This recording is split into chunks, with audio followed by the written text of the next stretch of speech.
Ishte planifikuar të luhej ditën e shtunë rreth orës 13:30 për kategorinë superiore ndeshja Tirana-Flamurtari.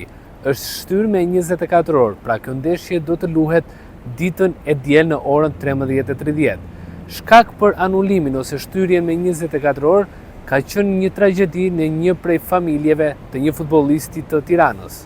Kështu është shtyr me 24 orë takimi Tirana-Flamurtari e vlefshme për kategorinë superiore parashikuar për të zhvilluar këtë të shtunë në orën 13:30. Një marrëveshje mes dy klubeve për shkak të tragjedisë ndodhur në familjen e një prej futbollistëve të Tiranës është arritur menjëherë pas lajmit tragjik, duke sjellë vendimin që takimi të luhet 24 orë më vonë. Klubi i Tiranës është njohur mëngjesin e sotëm me humbjen e jetës së vajzës së një prej futbollistëve dhe në këto kushte ka kërkuar shtyrjen e takimit. Një kërkesë e miratuar dhe nga klubi vlonjat, por më pas i zyrtarizuar dhe nga Federata Shqiptare e Futbollit. Në bazë të këtij vendimi, ndeshja mes Tiranës dhe Flamurtarit e vlefshme për javën e 21 në kategorinë superiore do të luhet të dielën sërish në të njëjtën orë dhe pikërisht në mesditë në 13:30. Kjo cilësohet dhe një nga përballjet më të rëndësishme të kësaj jave, ku të dy ekipet luftojnë për qëndrimin në Superligë me Flamurtarin, që ndodhet në vend të 8 në kuotën e 18 pikëve, ndërsa Tirana renditet në vend të 10 me 4 pikë më pas.